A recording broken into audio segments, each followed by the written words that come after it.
नमस्कार दोस्तों, मैं सुजीत कुमार एक बार फिर से आपका स्वागत करता हूं ब्राह्मी एकेडमी के ऑनलाइन प्लेटफॉर्म पर। जैसा पिछला लेक्चर में हमने मध्य प्रदेश असिस्टेंट प्रोफेसर को लेकर उसकी जानकारी हमने एकत्र की और पिछली सिलेबस में हमने ये देखा कि किस प्रकार के लोग तैयारी कर सकते हैं, क्या योग्यताएं होती हैं असिस्टेंट प्रोफेसर एग्ज़ाम को देने के लिए, किस प्रकार की स्ट्रेटजी होती है फर्स्ट पेपर और सेकेंड पेपर को डील करने के लिए।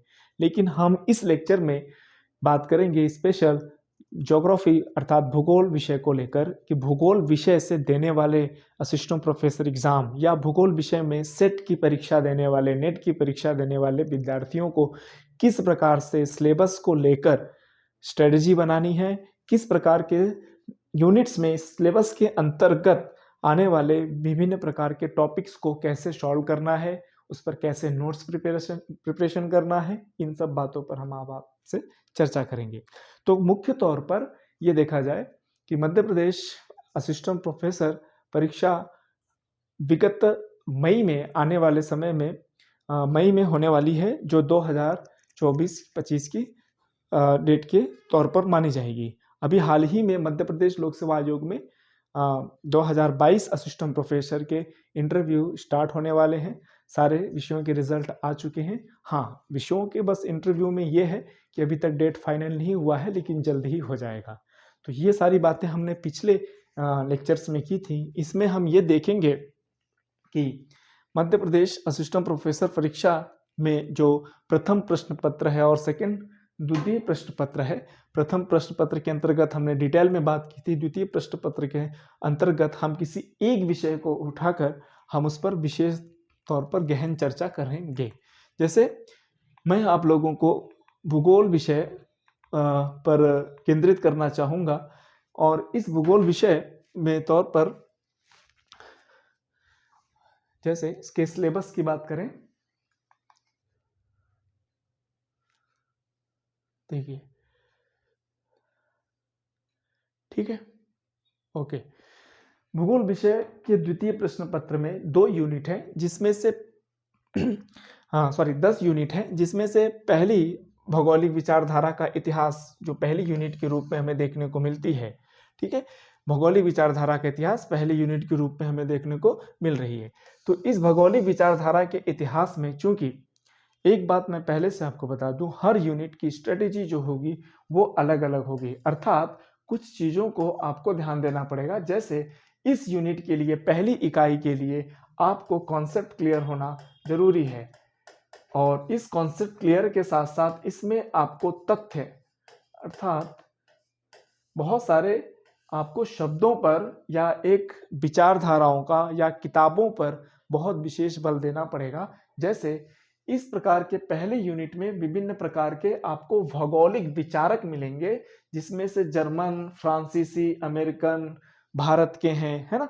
तो उन तथ्यों में विशेष तौर पर जो उनकी बुक्स हैं अर्थात जो किताबें हैं जो उनके द्वारा लिखे गए हैं, विभिन्न प्रकार के भौगोलिक चरों का जो वर्णन किया है उन्होंने, कुछ यात्रा वृत्तांत होंगे, कुछ किसी प्रादेशिक क्षेत्रों का होंगे, कुछ किसी क्रमबद्ध भूगोल के रूप में आइडेंटिफाई करेंगे, कुछ उसके क्षेत्रों को बताएंगे। तो विभिन्न प्रकार के आपको किताबें इनके संप्रदायों, इनके विचारों के द्वारा कही गई बातों पर यहाँ पर तथ्यात्मक अध्ययन होता है। क्योंकि यह एक ऐसा यूनिट है भूगोल विचारधारा जो इस पेपर में है, इसके जो तथ्य हैं वो सामान्य तौर पर बहुत बड़ी मोटी या कह लो कि अलग अलग प्रकार की बुकों में समाहित होता है। एक किसी बुक से आप इस प्रकार के तथ्यों का आप संग्रह करना आपके लिए थोड़ा मुश्किल होता है, क्योंकि एग्ज़ाम बहुत बड़ा है, सिलेबस बड़ा है, लेकिन आसान करने के लिए उसको हम इस बात पर विशेष जोर देंगे कि ये जो पहली यूनिट है, जहाँ से हर विद्यार्थियों को कई प्रकार का समस्याओं का सामना करना पड़ता है कि सर किस संप्रदाय के कौन से भौगोलिक विचारक हैं, और उस विचारक की जो किताबें हैं, कम से कम किसी की 8 किताबें हैं, किसी की 10 किताबें हैं, किसी की 15 किताबें हैं, जो कि हर एग्जाम में कहीं ना कहीं पूछी जा रही हैं।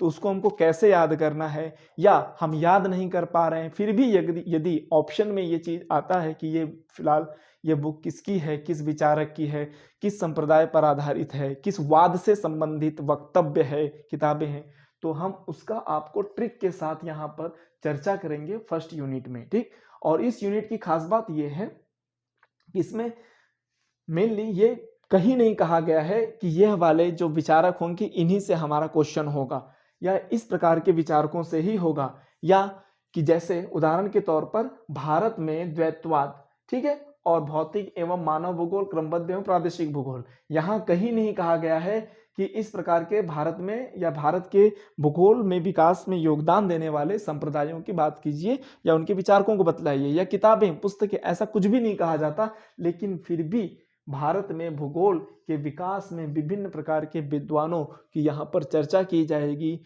उनके द्वारा लिखी गई पुस्तकें, उनका जो योगदान है देश के विकास में, नियोजन में, समितियों में, है ना, योजनाओं में, उन सब की चर्चा यहाँ होने वाली है। और आसानी के साथ हम आपको समझाने का पूरा प्रयास करेंगे, क्योंकि आप इसमें बेफिक्र रहिएगा कि भूगोल में आपको कोई यहाँ पर समस्या आने वाली है क्लासरूम के दौरान, ऐसा कुछ भी नहीं होगा।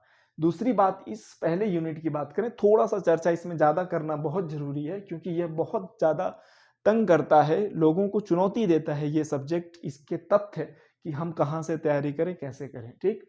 तो इसमें साथ साथ में एक चीज़ और है, इसमें बुक्स के साथ साथ जो विभिन्न प्रकार के जो विचारक होते हैं उनके द्वारा कहे गए भूगोल के संदर्भ में विभिन्न प्रकार के वक्तव्य होते हैं, बहुत सारी परिभाषाएं होती हैं, बहुत सारे उनकी गतिविधियां होती हैं, तो वह भी इसी यूनिट के अंतर्गत प्रश्न बनते हैं। ब्रिटिश के अंतर्गत है ना, अमेरिकन संप्रदाय है जैसे हेटनर है और कुमारी चर्चिल सैंपुल हैं, उसके बाद जर्मन के हैं, फ्रांसीसी में है ब्रून्स हैं, फेवरे हैं, तो इन सब की बात हम यहाँ पर करेंगे। हाँ, लास्ट टॉपिक देखिएगा इस यूनिट में, निश्चयवाद, संभववाद, प्रतिमान बदलाव, प्रत्यक्षवाद, व्यवहारवाद, मानवतावाद, उत्तर आधुनिकतावाद, है ना, इन सब के जो तथ्य हैं या मैटर हैं कहीं भी आसानी से उपलब्ध नहीं होते, इसलिए विद्यार्थी अक्सर भटकाव की स्थिति में देखे जाते हैं। तो भूगोल विषय का जो फर्स्ट यूनिट है, पहली इकाई है भौगोलिक विचारधारा, क्लास जब हम स्टार्ट करेंगे अगले लेक्चर से, तो इस यूनिट को हम पहले फोकस करेंगे, क्योंकि सबसे बड़ी चुनौती समस्या यही है, क्योंकि जो बड़ी समस्या होती है, जो विचित्र समस्याएं होती हैं, उसको हम अगर पहले ही सॉल्व कर लें तो मानसिक तौर पर हम प्रिपेयर हो जाते हैं कि नहीं, बाकी की यूनिट भी हमारी अच्छे से तैयार होगी, ठीक ठीक। उसके बाद हम बात करेंगे इसी फर्स्ट यूनिट के बाद में दूसरे यूनिट की बात, ठीक। हाँ, ये दूसरी यूनिट जो मॉर्फोलॉजी अर्थात भू आकृति विज्ञान के तौर पर जानी जाती है, ठीक। इस भू आकृति विज्ञान में आप देखेंगे जो मुख्य रूप से संकल्पनाएं है ना, संकल्पनाएं, सिद्धांत, आप समझिएगा इसके कीवर्ड क्या है, यहां भी संकल्पनाएं हैं, है ना। तो इस प्रकार के संकल्पनाएं, सिद्धांत आपको यहाँ भू सन्नतियों में भी संकल्पनाएं मिलेंगी, है ना, प्लेट विवर्तनी की है, यहाँ डेविस महोदय हैं, पेंक महोदय हैं, ठीक है। ये जो डेविस, पेंक हैं, या फिर नदी, हिम नदी, शुष्क तटीय क्षेत्र से संबंधित भू आकृतियां, उस भू आकृतियों के बनने से संबंधित संकल्पनाएं। खास करके इस दूसरे यूनिट में हमें आपको यह बताना है कि संबंधित तथ्यों में आने वाले कौन कौन से सिद्धांत हैं, कौन कौन सी संकल्पनाएं हैं, और उस सिद्धांत और संकल्पनाओं को लेकर विगत वर्षों में किस प्रकार के क्वेश्चन पूछे गए हैं या फिर आने के चांसेस हैं, ठीक है। तो इस पर हम बहुत विशेष तौर पर बात करेंगे, क्योंकि भूआकृतिक विज्ञान में ये जो पहला टॉपिक है मौलिक संकल्पनाएं, आप देख रहे हैं, अपने आप में काफी समझने की बात है यहाँ पर, कि जब हम मौलिक संकल्पनाओं को विभिन्न प्रकार की समझ लेते हैं तो इसके बाद जो आने वाले टॉपिक हैं वो हमारे लिए क्या होता है, आसान हो जाता है, ठीक है। तो हम इसको बात करेंगे, उसमें कुछ जगहों पर हम डायग्राम का विशेष प्रयोग करेंगे समझने के लिए, जैसे पेंक, डेविस का अपर्दन चक्र सिद्धांत है। इसके बाद हम आगे बात करते हैं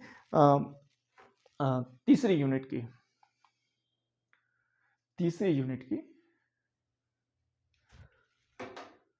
देखिए, तीसरी यूनिट आती है जलवायु विज्ञान अर्थात क्लाइमेटोलॉजी। ये बहुत अच्छे टॉपिक होते हैं इसमें, लेकिन इस जलवायु विज्ञान या क्लाइमेटोलॉजी को समझाने से पहले कुछ कंडीशन है जिसको आपको पहले ही समझना पड़ेगा। कंडीशन ये है कि इस टॉपिक को अच्छे से तभी आप समझ सकते हैं जब आपका मैप है ना, मैप, मानचित्र, और खास तौर पर इंडिया का और किसका, वर्ल्ड का, हाँ वर्ल्ड का मैप और इंडिया का मैप दोनों क्लियर हो। लेकिन खास बात यह है कि वर्ल्ड मैप के अंतर्गत दो प्रकार के मैप हैं, जैसे एक पॉलिटिकल होता है और एक फिजिकल होता है। तो इसमें जो फिजिकल मैप होगा, है ना, फिजिकल मैप विशेष तौर पर आपको आना चाहिए, तब क्लाइमेटोलॉजी बहुत अच्छे तरीके से समझ में आती है। क्योंकि ये जो वायुमंडलीय, जब हम घटनाओं पर बात करेंगे, जब हम चक्रवातों पर बात करेंगे, है ना, जब हम वायु के सामान्य परिसंचरण पर बात करेंगे, स्थानीय पवनों पर बात करेंगे, है ना, कोपेन-यार-थॉर्नथ्वेट की जो जलवायु वर्गीकरण है, उसके वर्गीकरण, उसके स्थानिक प्रभावों की बात करेंगे, और साथ ही साथ में बाढ़, सूखा, लहर, ये सब करंट से जब हम जोड़ेंगे, तब आपको इन मैप की क्या पड़ेगी, आवश्यकता पड़ेगी। तो कोशिश करिएगा कि लेक्चर्स के दौरान, पढ़ाई के दौरान, जब डे बाय डे चीज़ें चलेंगी सिस्टमैटिक ढंग से, तो आप इस बात को ध्यान रखिएगा कि ये चीज़ें आप बहुत अच्छे से पढ़ लीजिएगा, यह आपकी जिम्मेदारी बनती है। ठीक है, तो जलवायु विज्ञान की हम बात करेंगे। जलवायु विज्ञान में देख समझिएगा, ये बहुत ही कॉन्सेप्चुअल सब्जेक्ट है, बहुत ज़्यादा इसमें बहुत अवधारणाओं की ही बात होगी, बहुत बहुत विशेष इसमें कोई ऐसी चीज़ नहीं है जिसमें आपको रटना पड़े। क्योंकि अगर आप इस यूनिट को समझ गए, अवधारणाओं को समझ गए, विभिन्न वायु राशियां, वाताग्र है ना, फ्रंट एयर मास है, लोकल विंड, एनसो, अल्नीनो, लानीनो, ये सब आप साउथर्न ऑक्सीलेशन ये सब सुनते आए हैं, लेकिन ये चीज़ें पल्ले नहीं पड़ती। अगर एक दो बार आप पढ़ भी लें किसी एग्जाम को ध्यान में रखते हुए, तो चीज़ें बाद में भूल जाती हैं। तो इसमें एक विशेष बात यह है कि मैंने पहले बताया कि इकाई थर्ड के लिए आपको मैप रखना है, स्ट्रॉन्ग रखना है ना, और उसके साथ साथ इसमें हम आपको अवधारणा पर आधारित चीज़ों को बताने का प्रयास करेंगे, जिससे हम इसमें सफल भी होते हैं या होते आए हैं। कैसे, समझिएगा। इसमें क्या होता है कि जो प्रश्न पूछे जाते हैं, प्रश्न कैसे पूछे जाते हैं, इसमें खास तौर पर क्लाइमेटोलॉजी से जो प्रश्न आते हैं वो वन लाइनर नहीं होते, कम से कम 1.5 से 2 लाइन वाले प्रश्न होते हैं। साथ ही साथ में आपने देखा होगा इसमें कथन और कारण, है ना, कथन और कारण की प्रकृति के क्या होते हैं, एक कथन दे देगा, 2 कारण दे देगा। इस प्रकार के प्रश्न ज्यादातर क्लाइमेटोलॉजी से, जलवायु विज्ञान से बनते हैं। ठीक है, कारण प्रभाव ये भी इसी यूनिट से ज्यादा क्वेश्चन बनते हैं। तो लोगों को ये लगता है कि भाई अन्य टॉपिक की तरह इसमें भी फैक्ट डाल देता, सीधे सीधे पूछ लेता है ना, कि अल नीनो की घटना कब होती है, कितने साल के अंतराल पर होती है, किस महासागर से होती है, ये तो बेसिक क्वेश्चन है, ये तो पूछेगा ही। लेकिन कुछ तो उसको क्वेश्चन में दमदार बनाना है पूरे पेपर में। अब एक एक हाफ लाइनर, एक वन लाइनर सारे क्वेश्चन रहेंगे तो अच्छा नहीं लगता ना। तो उस चीज को समझना है अपने को, वो क्वेश्चन कहाँ से, किस प्रकार की प्रकृति, किस यूनिट से कैसे क्वेश्चन पूछे जाते हैं, यही जरूरी है। क्योंकि हर यूनिट में अलग अलग स्ट्रेटजी है, अलग अलग प्रकार की योजनाएं बनानी है। ठीक है, उस हिसाब से हम इसको डील करेंगे। फिर आगे बढ़ते हैं। इसके बाद आता है आपका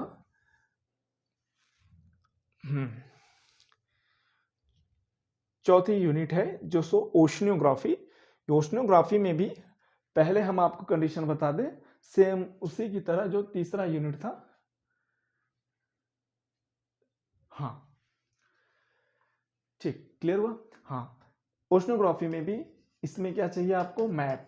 और इस मैप में खास करके कौन सा मैप, वर्ल्ड मैप। ये वर्ल्ड मैप होना ही चाहिए आपका स्ट्रॉन्ग।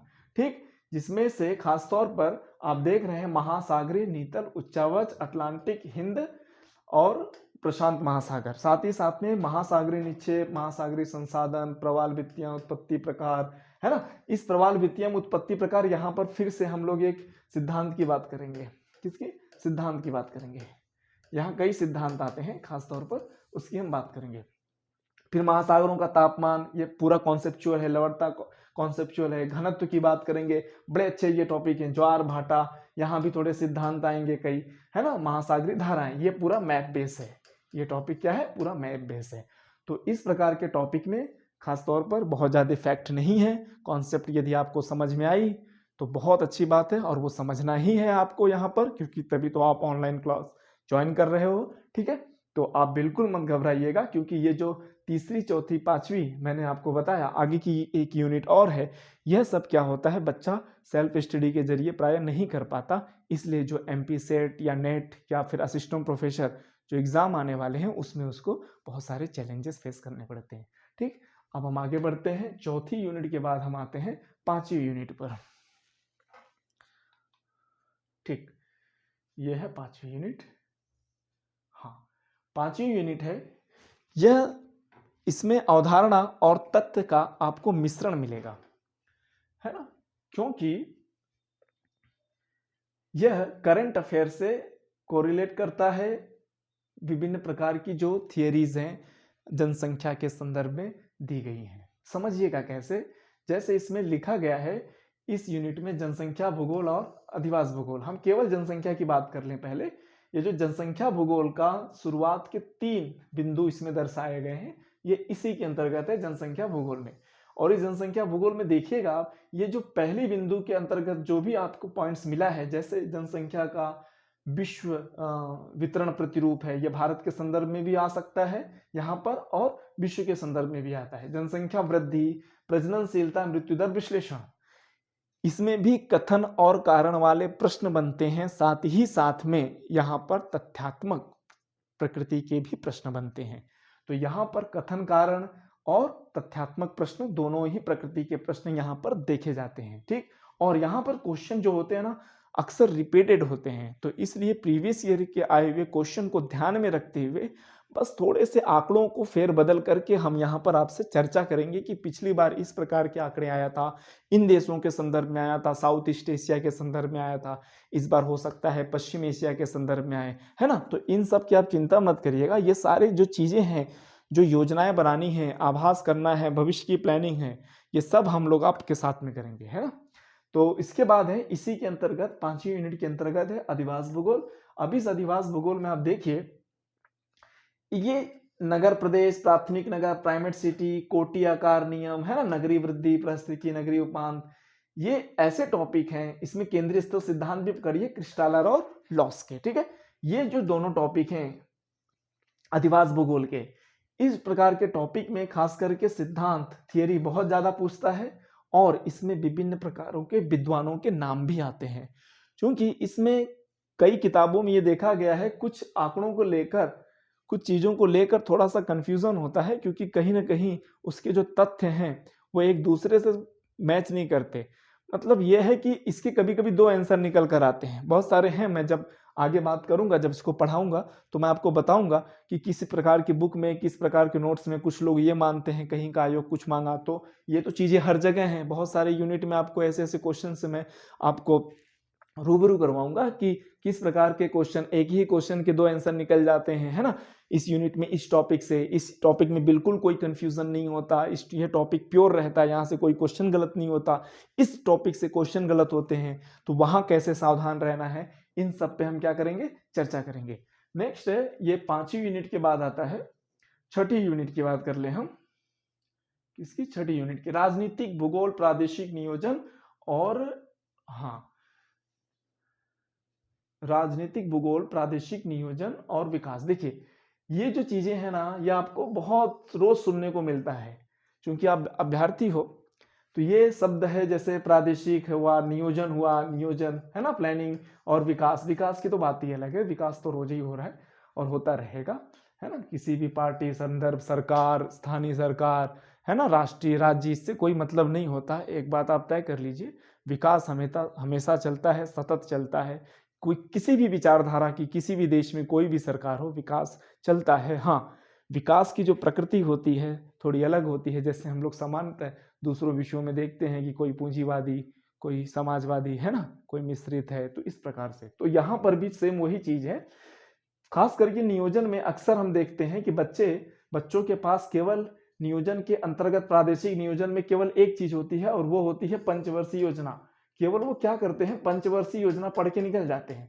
क्योंकि ऐसा नहीं है कि पंचवर्षीय योजना से क्वेश्चन नहीं आते, पंचवर्षीय योजना से आते हैं क्वेश्चन, लेकिन पंचवर्षीय योजना से कितना क्वेश्चन आएगा, एक ही क्वेश्चन आएगा। तो एक क्वेश्चन के लिए खूब पंचवर्षीय योजना को रट लेते हैं, उनको लगता है ये टॉपिक क्या हुआ, क्लियर हो गया, ये बहुत सारी चीजें क्लियर कर देते हैं।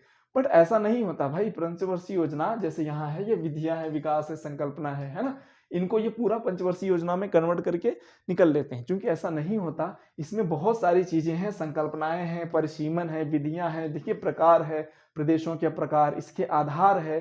तो इन सब पे हम चर्चा करने वाले हैं।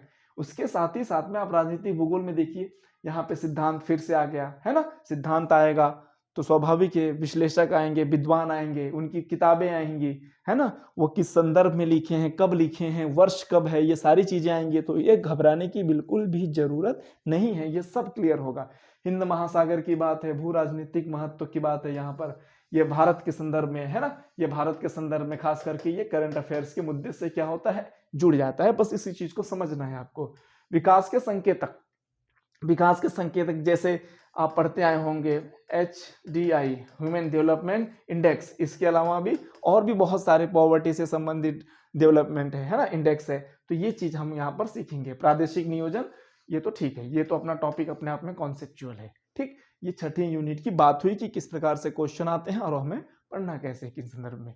ठीक है, हम बहुत तेजी से भी नहीं जाना चाहते हैं और बहुत स्लो भी नहीं जाना चाहते हैं, क्योंकि देखिए परीक्षाओं का समय आ चुका है। मई में, जैसा कि आप जानते हैं, मई में इसकी एग्जाम होनी है और बहुत ज़्यादा इस संदर्भ में लेट लतीफ़ी होने की संभावना बहुत ही कम है। तो इसलिए हम चाहते हैं कि जल्द से जल्द इसकी क्लासेस स्टार्ट हो और सब्जेक्ट जैसे सिलेबस पर चर्चा होगा, अगले लेक्चर में हम, है ना, topic by topic, unit by unit हम इसकी क्लास स्टार्ट कर देंगे। ठीक, नेक्स्ट की बात करें।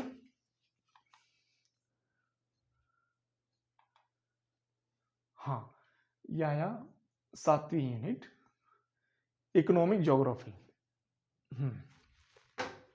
इकोनॉमिक ज्योग्राफी देखिए, ठीक, इकोनॉमी का सेक्टर की बात कर रहे हैं। याद रखिएगा ये अर्थशास्त्र का अर्थशास्त्र नहीं है, अर्थव्यवस्था है, तो थोड़ा सा अंतर रहता है चीजों में। आपको बहुत सारी इसमें थियरी नहीं पढ़नी है कि मांग और पूर्ति का नियम भी पढ़ना है सर इस तरह से। हाँ, वो आपको जानना जरूर है, तो वो हम लेक्चर्स के दौरान बहुत सारी चीजें आपको हम बता देंगे कि अर्थशास्त्र में कुछ सिद्धांत होते हैं जिनका कहीं ना कहीं भूगोल के इस इकोनॉमिक ज्योग्राफी में प्रयोग होता है। तो हम उस लेक्चर्स के दौरान इस पर बात करेंगे। सेक्टर ऑफ इकोनॉमी की बात है तो इसमें प्राथमिक क्षेत्र है, द्वितीयक है, तृतीयक है, चतुर्थ है। अभी कुछ समय से इसमें कौन सा आ रहा है, पंचम, मतलब पांचवा क्षेत्र भी देखने को मिल रहा है कि किसी किसी एग्जाम में, चूंकि सिलेबस में चौथा लिखा तो पांचवा कैसे आ गया भाई, आ सकता है, कुछ भी हो सकता है ना। करंट अफेयर जो चीज जुड़ जाए तो क्यों ना देगा, सिलेबस है ठीक है, लेकिन जब करंट अफेयर्स के सिलेबस का कोई भी समय सीमा या ऐसा कोई भी वो नहीं रहता है कि हाँ भाई इसी सीमा के अंतर्गत पूछेंगे। भाई करंट अफेयर्स है, जो चीज अपडेट हो रही है, कोई भी टॉपिक कहीं से भी पूछ देगा, तो आप ये नहीं कह सकते। हाँ, लेकिन ये कुछ विद्वानों के द्वारा ही माना जाता है, कुछ संस्थाओं के द्वारा ही माना जाता है कि पंचम क्षेत्र में हम उसको डिवीजन करें। हम ये बात चर्चा करेंगे कि कैसे पंचवा क्षेत्र निकलता है। ठीक, उसके बाद यहाँ पे दक्षता की माप, संयोजन, विभेदन, वान थ्यूनन मॉडल, विश्व के प्राथमिक किसी प्रणाली। देखिए ये जो उत्पादकता दक्षता की माप है, माप का मतलब ही हो जाता है गणित, है ना, मैथ्स की बात करेंगे। और मैथ्स के अंतर्गत यहाँ पर आपको फॉर्मूले को याद करना पड़ेगा। फॉर्मूले को याद करना यहाँ का बहुत आसान है। आप देखेंगे किसी भी बुक में ना, कृषि से संबंधित जो भी फॉर्मूले हैं, यहाँ थियरी है, वान थ्यूनन की मॉडल है, डोई का मॉडल है और रफीक मॉडल है। 3-4 ऐसे विद्वान हैं जिनका अक्सर पूछता है मॉडल। तो उन मॉडल में जो फॉर्मूला है, क्योंकि वो फॉर्मूले के बेस्ड पर ही उन्होंने मॉडल को बनाया है, तो अक्सर बच्चों को क्या होता है, वो हमेशा फॉर्मूला भूल जाता है, या फिर उस फॉर्मूले को वो तुलनात्मक रूप से पूछता है कि वेबर का मॉडल है ना और डोई के मॉडल में क्या अंतर है, फॉर्मूले में इस शब्द को उन्होंने क्यों रखा है, कैसे रखा है ना। इस बार के असिस्टेंट प्रोफेसर का जो परीक्षा है उसमें आप देखेंगे इस प्रकार के क्वेश्चन आए हुए हैं। तो ये एकदम आसान तरीके से ये फॉर्मूला हम आपको बताएंगे, और इस फॉर्मूले पर यदि कहीं गणितीय मेथड से संबंधित कोई प्रश्न चूंकि पहले पूछा है, अगर दे भी दिया तो आपको घबराने की बिल्कुल भी जरूरत नहीं है, ये हम इसको सॉल्व कर लेंगे। फिर उसके बाद आता है प्राकृतिक संसाधन, नवीकरणीय अनवीकरणीय संसाधनों का संरक्षण। ठीक है, ये बहुत ही अच्छा टॉपिक है, बहुत करंट का बहुत अच्छा टॉपिक है। कॉन्सेप्ट थोड़ा है इसमें, लेकिन फैक्ट क्या है, बहुत ज्यादा है, इसलिए हम इसको भी करेंगे। खास करके जो अनवीकरणीय ऊर्जा के स्रोत हैं, बस मुख्य तौर पर इस पूरे टॉपिक में यहीं से नवीकरणीय और अनवीकरणीय यहीं से बनते हैं। संसाधनों के संरक्षण से थोड़ा सा कॉन्सेप्चुअल प्रश्न आ सकते हैं। ठीक है, उद्योगों का स्थानीयकरण, वेबर और लॉस का उपागम, फिर से आया, वेबर आए, लॉस आए। जब ऐसे विद्वान आएंगे तो स्वाभाविक है फिर वही चीज आएगा, गणित आएगा, फॉर्मूला आएगा, सिद्धांत आएगा, है ना, और आएगा साथ ही साथ में इनके अंतर्गत एक चीज और है, और वो आता है क्या, डायग्राम। इन दोनों वेबर और लॉस में खास करके इनके उपागम में, इनके अप्रोच में आपको डायग्राम के जरिए ही सीखना है। इसमें गणितीय फॉर्मूले का यूज बहुत कम है, क्योंकि परीक्षाओं में तो नहीं पूछा जाता इनका गणितीय फॉर्मूला वगैरह। फिर भी हम कोशिश करेंगे कि अगर चीज़ें और आसान हो जाती हैं गणितीय से तो बहुत अच्छी बात है, क्योंकि समझना बहुत जरूरी है। प्रश्न यहाँ से जरूर आते हैं, आप किसी भी एग्जाम में देख लीजिए, असिस्टेंट प्रोफेसर, सेट, नेट हो, यहाँ से क्वेश्चन एक एक टॉपिक, ये जितने भी लोग हैं महोदय, ये सब बैठे हैं, है ना, वान थ्यूनर, वेबर, लॉस, अभी आगे आएंगे आपके क्रिस्टालर, बाप रे, उनकी तो बात ही अलग है ना, वहां से तो दो दो क्वेश्चन आ जाते हैं। ठीक है, संसाधन आधारित स्वच्छंद उद्योग, ये स्वच्छंद उद्योग का मतलब सामान्य तौर पर आप समझिए ऐसे उद्योग जिसमें किसी भी रॉ मटेरियल कि वो बाजार या फिर यातायात, ऐसी कोई भी जो टर्म एंड कंडीशन होती है जो प्रभावित करते हैं उद्योगों के स्थानीयकरण के, बहुत ज़्यादा उसका प्रभाव नहीं पड़ता, इसलिए वो स्वतंत्र होते हैं। रॉ मटेरियल कहीं और, मार्केट कहीं और, आपने इंडस्ट्री कहीं और लगा ली, है ना, तो इस प्रकार के होते हैं। जैसे इंजीनियरिंग उद्योग, है ना, इसमें इसके अंतर्गत आते हैं छोटे माइक्रो स्तर पर। और उसके बाद आता है परिवहन के प्रकार, ये आपका थियरी है, इसमें थियरी है, ये क्वेश्चन या इससे संबंधित जो भी चीजें हैं, परिवहन के प्रकार, लागत और अभिगम्यता और संबद्धता, ये नया टॉपिक है एक तरह से देखा जाए, यूजीसी नेट में भी पहले नहीं था, बाद में जोड़ा गया, काफी बहुत ही अच्छा टॉपिक है। इसको हम डायग्राम के माध्यम से समझाएंगे आपको, अभी इस पर चर्चा नहीं, क्योंकि ये बहुत ही जैसे ये चुनौती भी पेश करता है, लेकिन एकदम आसान तरीके से किस प्रकार के क्वेश्चन कैसे आते हैं हम इस पर बताएंगे आपको। नेक्स्ट है, आगे बढ़े, आगे है आठवां ही चलेगा, अभी 7 तक हो चुका है, हाँ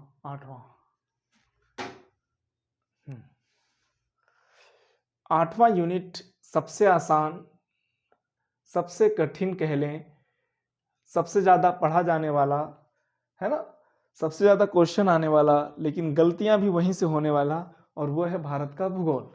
बचपन से पढ़ते आए हैं, लेकिन फिर भी ऐसे क्वेश्चन आते हैं यहाँ से कि लोग अक्सर गलतियां कर बैठते हैं। कैसी होती हैं चीजें समझिएगा, लोग भारत का भूगोल समझ के ना, उनको ये लगता है कि भैया ठीक है, भारत का इंडियन ज्योग्राफी है, जो हम सामान्य ज्ञान की पुस्तकें वहां से पढ़ लिए तो भैया भला हो जाएगा, इसमें क्या ही हम पढ़ें, ये तो पढ़ते आए हैं। लेकिन ऐसा नहीं होता, उतने ही मार्क्स आते हैं, 10 से 15 नंबर यहाँ से भी आएंगे, अन्य जगहों से भी आएंगे, तो इसको आप बहुत ज्यादा नेग्लेक्ट मत करिएगा कि भैया ये तो हम बार बार पढ़ते आए हैं, रिवीजन कर लेते, नहीं, ऐसा नहीं होता, क्योंकि अब जो इसमें क्वेश्चन है वो बहुत ही अलग ही प्रकृति के बनते आए हैं, बहुत नए नए प्रकृति के क्वेश्चन बनते आए हैं। खास करके इंडियन ज्योग्राफी से अब ये देखने को मिल रहा है, कथन कारण वाले जो प्रश्न हैं वो बहुत ज्यादा बन रहे हैं। कैसे कथन कारण, है ना, कथन कारण वाले जो प्रश्न है, पहला सही है दूसरा सही है, पहला दूसरा दोनों, ये इस प्रकार के जो प्रश्न है वो बहुत बनते हैं। खास करके जो मानसून से संबंधित हैं, है ना, कृषि संसाधन, फसलें हैं, है ना, औद्योगिक प्रदेश है, यहाँ से बहुत बनते हैं। हाँ, इस वाले यूनिट में बहुत ज्यादा हम डिस्कस यहाँ नहीं करेंगे, क्योंकि इसमें तथ्य हैं, अवधारणाएं मानसून जेड धाराओं को लेकर है, ठीक है। बाकी प्रमुख फसलें हुई, औद्योगिक प्रदेश हुए, शक्ति संसाधन, यहाँ ऊर्जा की हम फिर से बात करेंगे। लेकिन एक चीज इसमें कॉमन होगा, बहुत अच्छी चीज होगी, वो होगी आंकड़े। इसमें आंकड़े आपको खूब याद करने हैं, और वो आंकड़े सार्थक होने चाहिए, सही होने चाहिए, और आसानी से आंकड़े याद हो जाए, भले से याद ना हो, लेकिन जब क्वेश्चन में आए, ऑप्शन में आए, तो वो अच्छे से सॉल्व भी हो जाए। इस बात का हमें क्या रखना है, ध्यान रखना है, ठीक है। आगे बढ़ते हैं, 8वीं यूनिट होगी। 9वीं यूनिट की बात करें, हाँ 9वीं यूनिट, आ जाओ भैया, धीरे धीरे ठंड भी बढ़ रही है, आप लोग ख्याल रखिए अपना। फिलहाल तो ये दिसंबर का महीना है ना, जनवरी आने ही वाली है।